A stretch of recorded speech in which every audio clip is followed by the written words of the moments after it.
இந்த உலகில் இறந்தவர்களுக்கு மோட்சம் கிடைக்கும் நகரம் ஒன்று இருக்கிறது.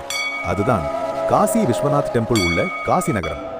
இந்த இடம் சிவா, அதாவது சிவபெருமான் தங்கியிருக்கும் மிக புனிதமான நகரம் என்று நம்பப்படுகிறது. புராணங்களின்படி காசியில் யாராவது இறந்தால் அவர்களுக்கு மோட்சம் கிடைக்கும் என்று கூறப்படுகிறது. ஏன் தெரியுமா? மனிதன் இறக்கும் அந்த கடைசி நொடியில் சிவபெருமான் தானே வந்து அவரின் காதில் ஒரு ரகசிய மந்திரத்தை சொல்வாராம்.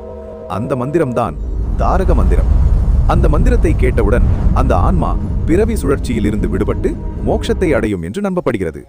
அதனால்தான் உலகம் முழுவதிலிருந்தும் மக்கள் தங்கள் வாழ்நாளின் கடைசி காலத்தை காசியில் கழிக்க வருகிறார்கள். மேலும் காசியில் உள்ள மணிகர்ணிகா காட்டில் நடக்கும் இறுதி சடங்குகள் 1000 ஆண்டுகளாக நிறுத்தமின்றி நடைபெற்றுக் கொண்டிருக்கிறது. இன்றும் பலர் நம்புவது என்னவென்றால், காசியில் இறந்தவர்களை சிவபெருமான் தானே மோட்சத்திற்கு வழி நடத்துகிறார். சிவபெருமான் பிடித்திருந்தால் கமெண்டில் ஓம் நம சிவாய என்று எழுதுங்கள்.